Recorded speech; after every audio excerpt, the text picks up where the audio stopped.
Welcome to Stream of Conscience, brought to you by Democracy for America, Fairfield County, where we believe that change is possible and you can make it happen. I'm your host, John Hartwell. Our guest today is Ned Lamont, Greenwich businessman and former candidate for both U.S. Senate and Governor of Connecticut. In 2006, Ned stepped forward to challenge Senator Joe Lieberman, making an end to the war in Iraq the central issue of his campaign. This while more than 150,000 U.S. troops were still engaged in heavy fighting there 3 years after our invasion. At the time, other Democrats around the country seemed afraid to take on this issue.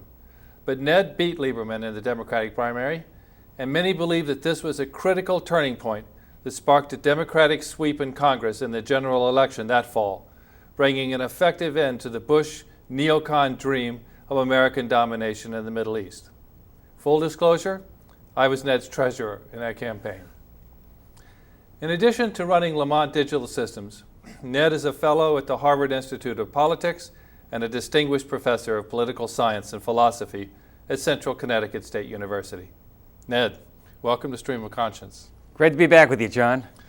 So, you recently wrote an article in the Huffington Post entitled Spring Fever, War Fever, in which you talked about why containment of the Iranian nuclear threat is a better policy than bombing them. What brought you to that conclusion? Well, John, it was 6 or 7 years ago that you and I started thinking about how we got into that war in Iraq and how you start trying to disentangle yourself from that mess. And remember Mark Twain's great line, it's a lot easier staying out than getting out. And here we are some years later, and I see we're slip sliding our way into another war. This is the war, in Iran. And it all starts with not a declaration of war and a firm commitment to go in there, but it starts with these resolutions, these Senate resolutions, these sense of the Senate resolutions. And this time it's not just Senator Lieberman and Senator Graham, but a strong bipartisan on both sides of the aisle, an overwhelming majority of senators and congressmen. The entire delegation from Connecticut, by the way, really? That has said, we're not going to accept an Iran with a nuclear capability. That means civilian or military. That they are going to stop and turn back or else. It's unacceptable. And as you and I found out some years ago, or else is code for war. And I lived in Iran back in the 1970s, and the Shah had a nuclear program at that time that was basically being done with the French. And he said then that the reason why he wanted nuclear power was because it was really stupid to be burning all these hydrocarbons. We had a whole lot better things to do with oil than to burn it up as gasoline. So Iran has actually had a nuclear program for 30 or 40 years of one sort or another. And as far as I know, there isn't any evidence, any firm evidence that they want to have a weapons capability. It's, they say that they want for domestic energy and for medical research purposes, but not for a weapons industry. Have you seen anything that says that they want weapons? We have international inspectors on the ground in Iran, just as we did in Iraq some years ago, and they are getting more and more access to see what's going on. As you point out, Iran has had a civilian nuclear program going back to the Shah, going back 30 plus years. And our inspectors, the IAEA, and even our CIA have mixed reports on really what the Ayatollah's intentions are. But the point is, right now is not the time to tie the president's hands. Now is not the time to draw red lines and say, dismantle or else. Now is the time. We have real negotiations going on. We just finished the negotiations face-to-face with the Iranians in Istanbul. We're on our way to Baghdad in a few weeks. Real progress could be made. There are alternatives. Give the president room to negotiate without these preconditions. I just see Congress on both sides of the aisle. Look, I sort of expect the Republicans. They sort of, war and taking on the Middle Eastern terrorists, that's catnip to their base. You're used to that type of rhetoric. Yes, but sure again, I'm really disappointed with the Democrats.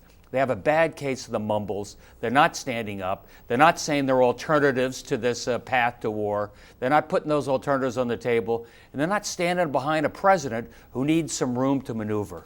What do you think those alternatives are? Because the right now, when Netanyahu was here in Washington a few weeks ago, and basically time is running out. We won't be able to do anything. The Iranians are an existential threat to Israel. What are the alternatives that we should be looking at? Well, alternative number one is Ronald Reagan. Trust but verify. Make sure that we have those international inspectors on the ground. They have access to all the sites, and hold Iran accountable to the fact that they have a civilian nuclear program. Perhaps you let that go through. Perhaps you test the uranium. Perhaps you give them enriched uranium. But there are a variety of things that you can do. That's, I think, strategy number one and the best strategy going forward. And I think that's what our president's trying to pursue, through these negotiations. What do you think about the way that they have put the pressure on the Iranians through various kinds of financial pressures and trade pressures, and getting the Europeans to say that they weren't going to buy Iranian oil? Where is that going to lead? I think the worst type of pressure is rattling the saber, threatening war. Here we go. The Ayatollah, Ahmadinejad, they look over and they see a guy named Gaddafi. He made a deal with the United States, and he was gone a few years later. So that's Ahmadinejad's point of view. He's saying, I think that's Ahmadinejad's point of view. If I make a deal, I could be out the door. I would like to lower the temperature a little bit, keep the heat on, keep the sanctions on, but give people real carrots that, look, you're allowed to continue some type of a civilian nuclear program under the proper safeguards. Let's move on. So you mentioned Ahmadinejad, and of course everyone says that the man is crazy, that he's a Holocaust denier, that he has no reason to fear death because there's 72 virgins waiting for him in heaven. Black-eyed virgins. And so at the end of the day, you give the Iranians any kind of real nuclear weaponry, and they're immediately going to use it on Israel. What do you think of that argument? I think it's a little bit racist when I hear Mitt Romney and Newt Gingrich and even Senator Lieberman talk about these irrational Islamic fanatics. We can't deal with them. They are ready to kill themselves just to annihilate Israel or annihilate the United States. Rationality doesn't work. Mutual assured destruction doesn't work. As Senator Lieberman said, maybe it worked with the old Soviet Union, but it's not going to work with these irrational Islamic fanatics, if I can quote. Well, let me tell you, Khrushchev, back in the 50s, he looked like a pretty irrational guy. He took his shoe off, he banged it on the table, he said, "I will bury you." Right. And what did Dwight Eisenhower say? Did he go in? Did he have a preemptive strike? Did he take out their nuclear weapons?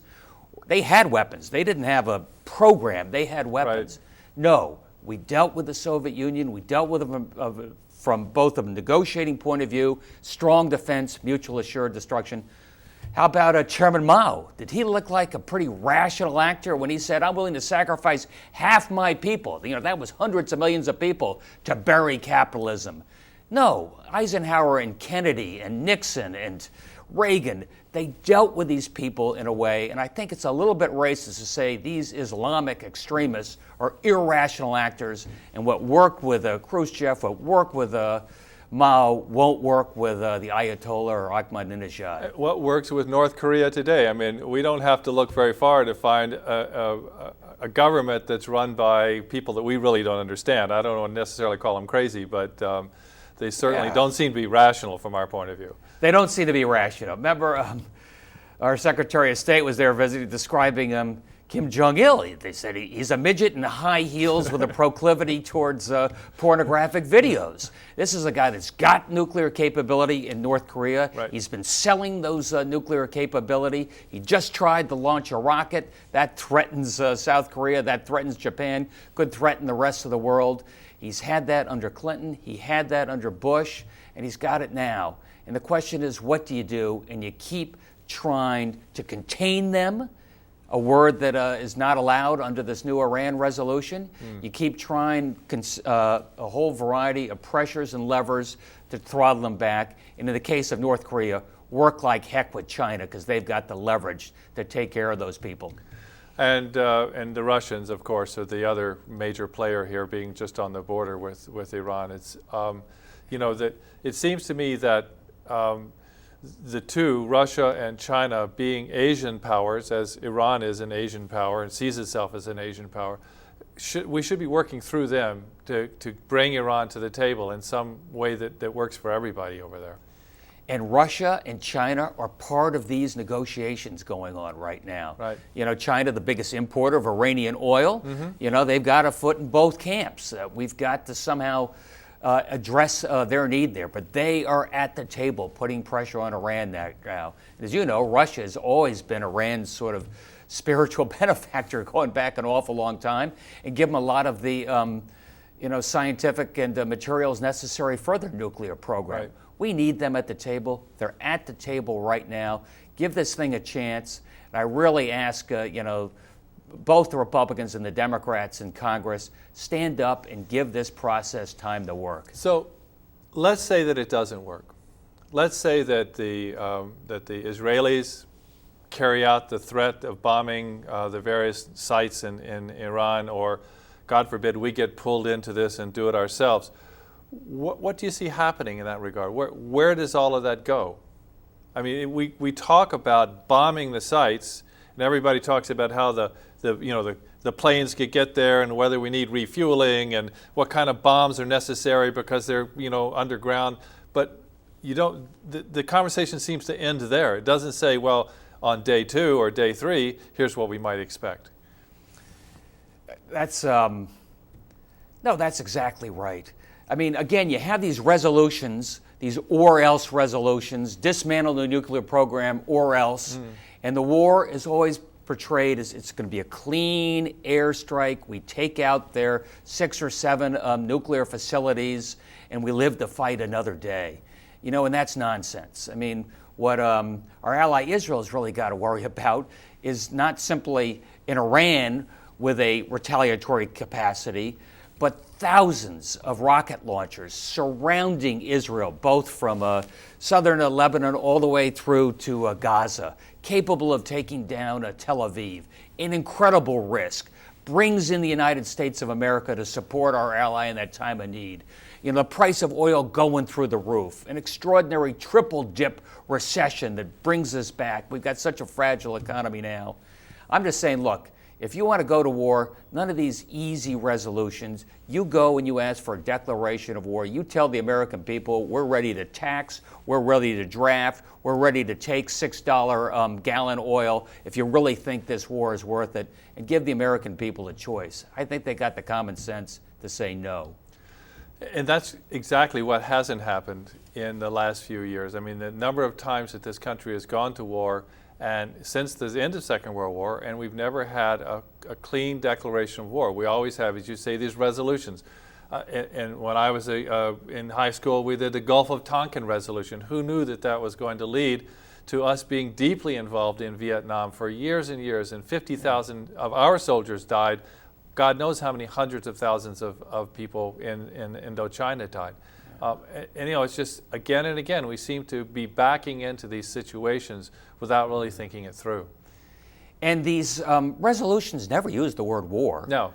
Maybe they say force. They usually say all options are on the table. Sometimes they say or else. I mean, let's go. Level with the American people. Is this what you want to do? I mean, I'd like to see President Obama make this an issue in this campaign, because I know that Mitt Romney's been very clear that he'd be much more likely to use force. He's ready to use force. Newt Gingrich, he was ready to launch those rockets quite a while ago. The only one on the Republican side who seemingly doesn't want to do that is Ron Paul, and of course he's got his 10% of the vote in the Republican Party, but that's it. Look, to Ron Paul's credit, he's the guy that says if you want to go to war, have a declaration of war. Right. That's what the founding fathers said. It was right then, it's right now, and put it on the table. I know how he'd vote. So the Middle East, as we both know, is extraordinarily complex, and there's a lot going on there. We've watched in the last year the Arab Spring unfold, and Tunisia has a new government. Egypt is hopefully on its way to a democratic government. There seems to be a lot of uncertainty as to how that's going to work out. As you mentioned, Gaddafi is now gone, and that that took a military action, which none of us ever thought was going to happen. A year ago, if we were sitting here a year ago, you wouldn't have thought that the United States would be leading a military action against Gaddafi. Now the focus seems to have shifted to Syria and to Bashar al-Assad's government and the thousands of people that they've slaughtered in the tanks in the streets. You and I have both been to Syria at different times to visit that country, know a little bit about it. What do you think of the call for more support for the people who are fighting against the Assad government? When I was in Syria a few years ago working with an NGO called Mercy Corps, and I've tried to stay very involved in that part of the world really ever since the Lieberman campaign, because I think America's place in the Middle East and how we engage there is so important to world peace. And when I was outside of Damascus, I was meeting with some of the Iraqi refugees. There were 500,000 Iraqi refugees living in and around Damascus. Right. We were providing job training, but Assad said, you can have all the job training we want, but if any Syrian business hires an Iraqi, they're going to be fined $4,000. Last thing he wanted those Iraqis, refugees, staying.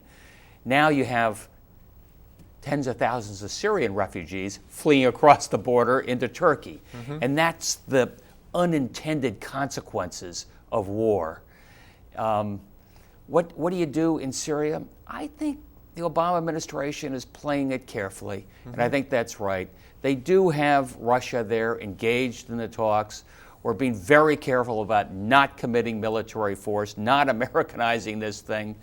I think it is a slippery slope, the communications and the humanitarian pretty soon, can get you more engaged than you want to. We found that pretty quickly in Libya, which started out as a humanitarian enterprise and ended up in regime change.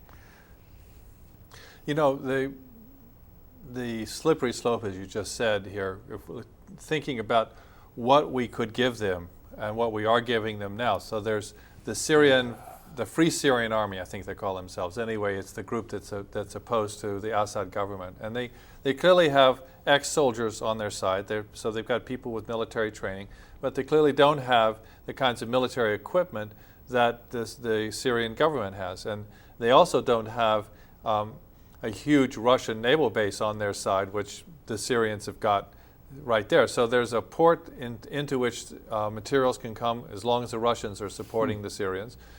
There are MiG fighters, there are all kinds of tanks, there are other kinds of heavy weaponry and communications equipment that the Syrian government's got. Right.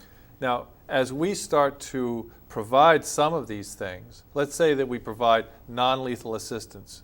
Well, that means that they've got more money, the rebels have got more money to go out on the market and buy lethal stuff. Right, so, right. I mean, it's all fungible. It seems to me that as you start to get involved, you get in deeper and deeper. And in particularly in Syria, where the Russians have a much stronger interest than they ever did in Iran, and they've got a physical presence on the ground, which they don't have in Iran. I think this is a very dangerous place for us to be engaged.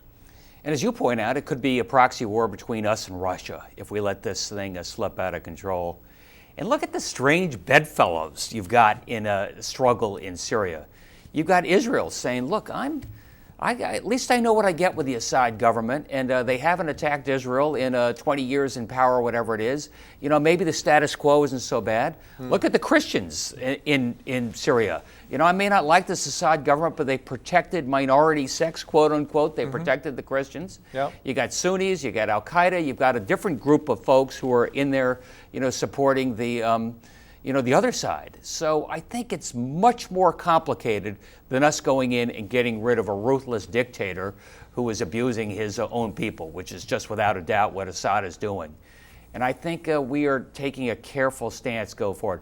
I'll tell you I was in Tahrir Square about a month ago. In Cairo. And it was in Cairo, the 1-year anniversary of, in effect, the Arab Spring. And they were describing, first they had the young men in the square, then they had men and women in the square, then they had older people, and they showed it was really a homegrown effort of Egyptians from across the political spectrum.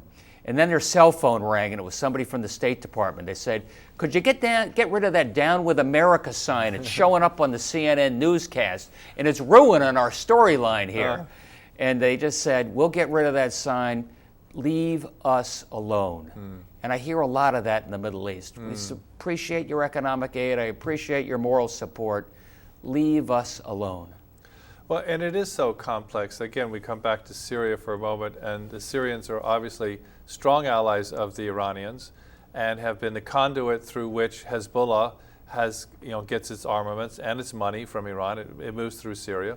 And when I was in Syria, I saw lots and lots of Iranian pilgrims in the shrines there. So there's a deep connection. The Syrian government is an Alawite government, which is a form of the Shia religion. It's just, so the connections are really very, very tight. And I see that, people like Lieberman who want us immediately, and McCain, to ramp up extraordinarily and help bring down that government. I think their real aim is to hurt Iran. It's the same debate as we had when we invaded Iraq, if you remember that. And then Paul Wolfowitz said, once we're done with Iraq, you want to go left to Syria or right to Iran? Right. And we seem to be having sort of the same debate right now. Yeah. We haven't learned anything from $1 trillion in the blood and treasure that was wasted in Iraq. We haven't learned anything from an Afghan war. I was just down on Capitol Hill talking to some folks. It was extraordinary. They are ready to run for the doors in Afghanistan, and I can't blame them. It's the longest military struggle this country's been involved in.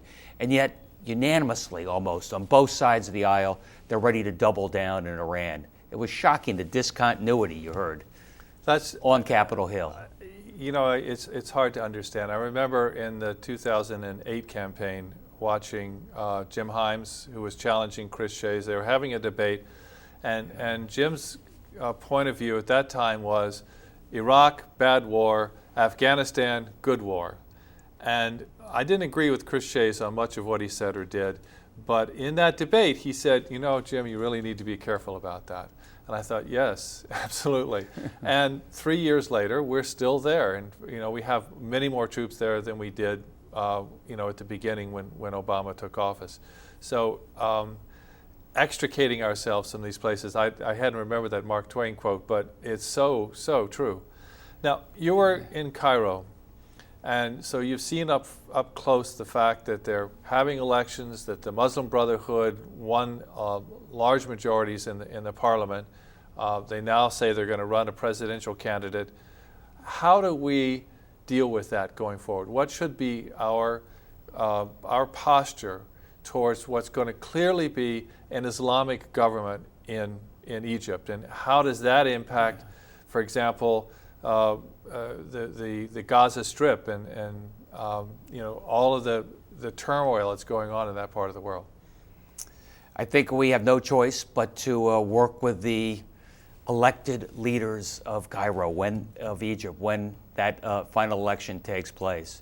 I think the relatively good news is that those candidates seem to be supportive of the existing peace agreement with Israel. Not out of any great love for Israel, but out of a need to maintain the economic stability of a country, Egypt, that is really in dire straits. When I was there, the Muslim Brotherhood was hosting a tourism convention. Really? Who would have thunk it? I thought, they wanted to keep the infidels out, but not at all. There was a convention to show tourists, agencies from all over the world, that Egypt is a place and Cairo is a place, and go visit the Sphinx, never look better. And it just reminds you what those priorities are, their economic priorities. Gaza Strip, they're still very restrictive in keeping that border. It's leaky, but more or less contained, because they're very terrified of a lot of Gazans. Gazans are living in an enormous open-air prison there. Yes. I mean, they're in an incredible situation. Yes. But the point is that the Egyptian government currently is still maintaining strict controls, as is the Israeli government on both sides. Right, and the Mubarak government really did maintain very strict controls and kept their side of the prison gates closed. So there are hundreds of tunnels Yes. from the Egyptian side into the Gaza side, big enough to drive cars through. Right. It is one leaky wall right now. Right. And that's why Israel is at such risk, because all along that Gaza front, there are rocket launchers that could really put that country at risk. I think it's in Israel's interest, it's in our interest, it's in the Middle East interest, do everything we can to keep lowering the temperature, finding a just Palestinian-Israeli solution, and don't go to war in Iran. Just the idea of what could happen in Iran and in the whole region is really terrifying. The Iranians do have the capability of closing down the Straits of Hormuz, at least temporarily. Oil at $100 a barrel today could be $500 or $1,000 a barrel for at least a short period of time, if that were to happen. And thousands of people could get killed, or certainly would get killed, because the Iranian nuclear capabilities are set in nearby civilian areas. I'm sure on purpose, but there it is. So, to take them out, it would be really, really a disaster. Ned, and they're terrified too. The Iranians of talk course they about are. feeling an existential threat. They've Yeah. got scientists being blown up on their streets. Right. They just went through a long war with Iraq. Remember, when we changed regimes in Iraq, all of a sudden the most obvious counterweight to Iranian, bad behavior was Iraq. We took that out, and we have many fewer options right now. We haven't done a lot of, I think, intelligent things in the Middle East for a long time, and I'm just hoping that we don't go over the edge on this one. Ned, Can I just say one thing? Sure. Call your congressman, call your senators, tell them it's an important issue. This resolution is going to be coming up for a vote in the Senate and the House sometime in the next 2 weeks, and it's really important that our folks hear from their constituents. This resolution takes us one step closer to war and ties the president's hands. And think about it in the elections as well, because this is going to be an issue that stays alive for some time. It's great to see you again, and Ned, fun to be here with Public Access. Thanks so much for coming, and we appreciate it. That's our show for this week. We hope you enjoyed it. You can find all our shows on YouTube by going to youtube.com/user/DFATVNet. We're also on Facebook and Twitter. Or you can send comments or suggestions for a show to info@dfa-tv.net. If you'd like to learn more about progressive political action, we meet at 7 p.m. on the first Wednesday of the month at the Silver Star Diner in Norwalk. We'd love to have you join us. Remember, change is possible, and you can make it happen. This has been Stream of Conscience, and I'm your host, John Hartwell. Thanks for watching.